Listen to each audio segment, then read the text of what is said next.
Capítulo 1. A mente é o campo de batalha. Porque a nossa luta não é contra o sangue e a carne, e sim contra os principados e potestades, contra os dominadores deste mundo tenebroso, contra as forças espirituais do mal nas regiões celestes. Efésios 6, 12. Nessa passagem, vemos que estamos em uma guerra. Um estudo cuidadoso desse verso nos informa que nossa guerra não é contra os outros seres humanos, mas contra o mal e seus demônios. Nosso inimigo, Satanás, tenta nos derrotar com estratégia e engano, mediante planos bem elaborados e engano deliberado. O diabo é um mentiroso. Jesus chamou-o de o pai das mentiras e de tudo que é falso. João 8, 44. Ele mente para você e para mim. Ele nos diz coisas sobre nós mesmos, sobre outras pessoas e sobre as circunstâncias que simplesmente não são verdadeiras. Ele não nos diz, entretanto, a mentira toda de uma vez. Ele começa bombardeando nossa mente com um padrão astuciosamente delineado de pequenos pensamentos importunos. Suspeitas, dúvidas, medos, perguntas, questionamentos e teorias. Ele se move vagarosa e cautelosamente. Afinal de contas, planos bem elaborados tomam tempo. Lembre-se, ele tem nos estudado há um longo tempo. Ele sabe do que gostamos e do que não gostamos. Conhece nossas inseguranças, nossas fraquezas e nossos medos. Sabe o que mais nos aborrece. Ele está pronto para investir o tempo que for necessário para nos derrotar. Um dos pontos fortes do diabo é a paciência. Demolindo fortalezas. Porque as armas da nossa milícia não são carnais, e sim poderosas em Deus, para destruir fortalezas, anulando sofismas, e toda a altivez que se levanta contra o conhecimento de Deus, e levando cativo todo pensamento à obediência de Cristo. 2 Coríntios 10, 4 ao 5. Satanás tenta estabelecer fortalezas em nossa mente, mediante uma estratégia cuidadosa e engano astuto. Uma fortaleza é uma área na qual somos mantidos escravizados em decorrência de certa forma de pensar. Nessa passagem, o apóstolo Paulo nos diz que temos as armas de que precisamos para dominar as fortalezas de Satanás. Aprenderemos mais sobre essas armas mais tarde. Mas, agora, note que estamos mais uma vez engajados em uma guerra, a guerra espiritual. O verso 5 nos mostra claramente o local de batalha na qual essa guerra é travada. A tradução desse versículo na Bíblia amplificada diz que devemos tomar essas armas e refutar os argumentos. O diabo argumenta conosco, oferece-nos teorias e questionamentos. Toda essa atividade se passa na mente. A mente é o campo de batalha. Resumo da situação. Portanto, até aqui vimos que estamos engajados em uma guerra, nosso inimigo é Satanás, a mente é o campo de batalha, o diabo trabalha diligentemente para estabelecer fortalezas em nossa mente. Ele faz isso mediante estratégia e engano, ele não está com pressa, desenvolve seu plano com o tempo. Vamos examinar seu plano mais claramente por meio de uma parábola. O lado de Maria. Maria e seu marido, João, há discórdia entre eles todo o tempo. Ambos estão irritados, amargos e ressentidos. Eles têm 2 filhos, que estão sendo afetados pelos problemas em casa. A discórdia está transparecendo nos trabalhos escolares e no comportamento deles. Uma das crianças está tendo problemas de estômago, causados pelos nervos. O problema de Maria é que ela não sabe como deixar João ser o cabeça da família. Ela é mandona, quer tomar todas as decisões, administrar as finanças e a disciplina das crianças. Ela quer trabalhar, pois assim terá seu próprio dinheiro. Ela é independente, barulhenta, exigente e resmungona. A essa altura, você deve estar pensando, eu tenho a resposta para ela. Ela precisa conhecer Jesus. Ela o conhece. Maria recebeu Jesus como seu Salvador há 5 anos. 3 anos depois que ela e João haviam se casado. Você quer dizer que não houve uma mudança em Maria desde que ela recebeu Jesus como Salvador? Sim, houve mudança. Ela acredita que vai para o céu, mesmo que seu mau comportamento a faça sentir-se em constante condenação. Agora ela tem esperança. Antes de encontrar Jesus, era infeliz e desesperançada. Agora é só infeliz. Maria sabe que sua atitude está errada. Ela quer mudar. Ela tem sido aconselhada por 2 pessoas e pede, em quase cada frase das suas orações, vitória sobre a ira, a rebeldia, a falta de perdão, o ressentimento e a amargura. Por que não tem visto mais progresso? A resposta encontra-se em Romanos 12:2. E não vos conformeis com este século, mas transformai-vos pela renovação da vossa mente, para que experimenteis qual seja a boa, agradável e perfeita vontade de Deus. Maria tem fortalezas em sua mente. Elas têm estado lá por anos.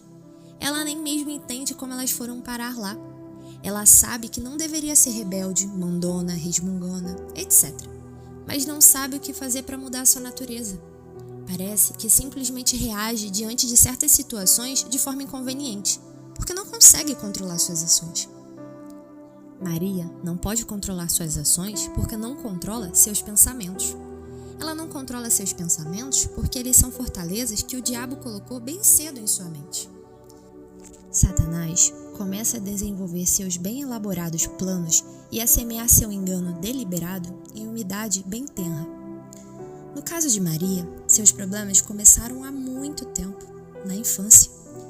Na infância, Maria tinha um pai extremamente dominador, que frequentemente a espancava, apenas porque estava de mau humor. Se ela fizesse um movimento errado, ele descarregava sua ira nela. Por anos, ela sofreu sem nenhum auxílio, enquanto seu pai a maltratava, bem como sua mãe. Ele era desrespeitoso com todas as maneiras, para com sua esposa e sua filha. O irmão de Maria, entretanto, era perfeito. Parecia que era favorecido apenas porque era um menino. Aos 16 anos, Maria tinha, por muitos anos, sofrido lavagem cerebral de Satanás, que lhe tinha contado mentiras mais ou menos assim: os homens realmente pensam que são alguma coisa. Eles são todos iguais, você não pode confiar neles. Eles a machucarão e tirarão vantagem de você. Se você é um homem, está com a vida feita. Pode fazer qualquer coisa que quiser. Pode dar ordem às pessoas à sua volta, ser mandão, tratar as pessoas da maneira que lhe agrada. E ninguém pode fazer qualquer coisa a respeito. Consequentemente, a mente de Maria estava resolvida. Quando eu for embora daqui, ninguém jamais me dará ordens outra vez. Satanás já estava promovendo a guerra no campo de batalha de sua mente. Repita esses pensamentos vezes e vezes em sua cabeça, umas 100.000 vezes ou mais em um período de 10 anos, e veja se está pronta para se casar e se transformar em uma esposa doce, submissa, adorável. Mesmo que o queira, por algum milagre, você não saberá como. Esse é o tipo de confusão na qual Maria se encontra hoje. O que ela pode fazer? O que pode qualquer um de nós fazer em tal situação? As armas da palavra. Se vós permanecedes na minha palavra, sois verdadeiramente meus discípulos, e conhecereis a verdade, e a verdade vos libertará. João 8, 31, 32. Aqui, Jesus nos diz como devemos ganhar a vitória sobre as mentiras de Satanás. Nós devemos ter o conhecimento da verdade de Deus em nós, renovar nossa mente com sua palavra e, então, usar as armas de 2 Coríntios 10, 4 ao 5, para destruir fortalezas e toda a altivez e superioridade que se levantam contra o conhecimento de Deus. Essas armas consistem na palavra recebida por meio da pregação, ensino, livros, gravações, seminários e estudo individual da Bíblia. Mas nós devemos habitar na palavra até que ela se torne revelação dada pela inspiração do Espírito Santo. É importante continuar. Em Marcos 4:24, Jesus diz: com a medida com que tiverdes medido, vos medirão também, e ainda se vos acrescentará. Repito, devemos continuar usando a arma da palavra. As 2 outras armas à nossa disposição são o louvor e a oração. O louvor derrota o mal mais rapidamente do que qualquer outro plano de batalha, mas deve ser louvor genuíno, do coração, não apenas louvor dos lábios ou um método tentado para ver se funciona. Também, ambos, louvor e oração, envolvem a palavra. Louvamos a Deus de acordo com sua palavra e sua bondade. A oração é o relacionamento com Deus, é vir e pedir ajuda a Deus ou falar com Ele sobre alguma coisa que nos preocupa. Se você quer ter uma vida efetiva de oração, desenvolva um bom relacionamento pessoal com o Pai. Saiba que Jesus o ama, que Ele é cheio de misericórdia, que Ele o ajudará. Conheça Jesus. Ele é seu amigo. Ele morreu por você. Conheça o Espírito Santo. Ele está com você todo o tempo como seu ajudador. Deixe ajudá-lo. Aprenda a encher suas orações com a palavra de Deus. A palavra de Deus e as nossas necessidades são a base pela qual vamos a Deus. Então, nossas armas são a palavra usada de várias formas. Como Paulo nos diz em 2 Coríntios, nossas armas não são armas carnais, elas são espirituais. Precisamos de armas espirituais porque estamos combatendo espíritos mestres. Sim, o próprio diabo. Mesmo Jesus usou a arma da palavra no deserto para derrotar o mal. Lucas 4, 1 ao 13. Cada vez que o diabo mentia a Jesus, ele respondia, está escrito, e citava a palavra. À medida que Maria aprender a usar suas armas, ela começará a destruir as fortalezas que foram construídas em sua mente. Ela conhecerá a verdade, que a libertará. Ela verá que nem todos os homens são como seu pai terreno. Seu marido, João, não é. Ele a ama muito. O lado de João. O outro lado da história envolve João. Ele também tem problemas que contribuem para a situação com que ele e Maria depararam no casamento dele, no lar e na família. João deveria estar tomando seu lugar como chefe da família. Deus quer que ele seja o pastor de seu lar. João também é nascido de novo e conhece a ordem correta para a vida familiar. Ele sabe que não deveria permitir que a esposa administrasse a casa, as finanças, a vida das crianças e a dele. Ele sabe tudo isso, mas não faz nada a respeito, a não ser se sentir-se derrotado e voltar-se para a TV e para os esportes. João está se escondendo da responsabilidade porque ele odeia o confronto. Ele prefere tomar uma atitude passiva pensando, bem, quem sabe se eu deixar a situação como está, ela se conserta por si mesma. Ou ele se desculpa por fazer alguma coisa ao dizer, vou orar sobre isso.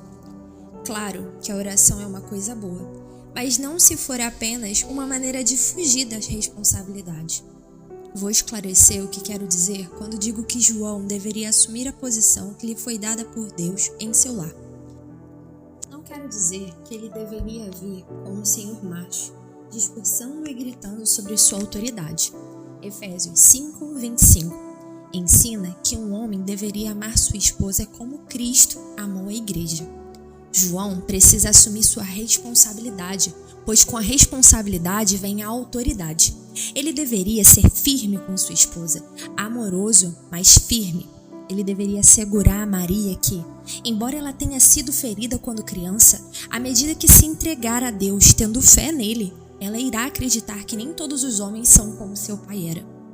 João deveria estar fazendo muitas coisas, mas, como Maria, ele também tem opiniões já formadas que abrem a porta para que o diabo as mantenha. Há também uma batalha se travando na mente de João. Como Maria, ele também sofreu abuso na infância. Sua mãe, dominadora, sempre dizia, João, você é um desastre, você nunca será nada. João tentou muito agradar a sua mãe, porque ele ansiava por sua aprovação. Mas quanto mais tentava, mais erros ele cometia. Ele era desastrado, então sua mãe lhe dizia todo o tempo quão desajeitado ele era. Claro, ele derrubava coisas porque estava tentando de tal forma agradar que isso o deixava nervoso, e assim ele frustrava seu propósito. Ele também experimentou algum tipo de rejeição por parte das crianças de quem desejava ser amigo. Esse tipo de coisa acontece conosco em alguma altura da nossa vida. Mas isso arrasava João, porque ele já se sentia rejeitado por sua mãe. E ainda havia uma garota de quem ele realmente gostara, no início do seu curso colegial, que o trocou por outro garoto. No momento em que todas essas coisas estavam registradas na vida de João, e o diabo havia trabalhado nele, construindo fortalezas em sua mente por anos e anos, João simplesmente não teve coragem para ser outra coisa, senão alguém quieto, tímido e introvertido. João é uma pessoa apagada que simplesmente prefere não atrair atenções. Por anos, ele tem pensamentos em relação a si próprio, mais ou menos assim: não faz sentido dizer a ninguém o que você pensa, ninguém ouvirá mesmo. Se você quer que as pessoas o aceitem, precisa apenas concordar com o que quer que elas queiram. As poucas vezes que ele tentou dar sua opinião sobre um assunto, pareceu-lhe que sempre acabava perdendo. Então, finalmente, decidiu que o confronto não valia a pena. Eu vou perder de qualquer forma no final? Ele raciocinava. Então por que começar qualquer coisa? Qual é a resposta? O Espírito do Senhor está sobre mim, pelo que me ungiu para evangelizar os pobres. Enviou-me para proclamar libertação aos cativos e restauração da vista aos cegos, para pôr em liberdade os oprimidos e apregoar o ano aceitável do Senhor. Lucas 4, 18 ao 19. Com os problemas conflitantes de João e Maria, não é muito difícil imaginar como é o lar deles. Lembre-se, eu disse que havia muita discórdia nele. Discórdia nem sempre é guerra. Muitas vezes, a discórdia é uma propensão oculta de ira no lar que todos sabem que está lá, mas ninguém trata dela. A atmosfera no lar é terrível e o diabo ama isso. O que acontecerá a João e a Maria, bem como a seus filhos? Eles conseguirão? Eles são cristãos. Seria uma vergonha ver o casamento fracassado e a família arruinada. Entretanto, isso é da conta deles. João 8, 31 ao 32 será a passagem bíblica chave na decisão deles. Se eles continuarem a estudar a palavra de Deus, conhecerão a verdade e, agindo na verdade, ela os tornará livres. Mas eles devem encarar a verdade sobre eles mesmos e sobre o passado deles, à medida que Deus a revela a eles. A verdade é sempre revelada por meio da palavra, mas tristemente as pessoas nem sempre a aceitam. É um penoso processo encarar nossas falhas e lidar com elas. De forma geral, as pessoas justificam o mau comportamento. Elas permitem que seu passado e o modo como elas foram criadas lhes afetem negativamente o resto da vida. Nosso passado pode explicar por que nós estamos sofrendo, mas não devemos usá-lo como desculpa para permanecermos escravos dele. Ninguém tem desculpa, porque Jesus está sempre pronto a cumprir sua promessa de libertar os cativos. Ele nos conduzirá à linha de chegada da vitória, em qualquer área, se estivermos prontos para caminhar toda a estrada com Ele. A saída. Não vos sobreveio tentação que não fosse humana, mas Deus é fiel e não permitirá que sejais tentados além das vossas forças, pelo contrário, juntamente com a tentação, vos proverá livramento, de sorte que a possais suportar. 1 Coríntios 10, 13.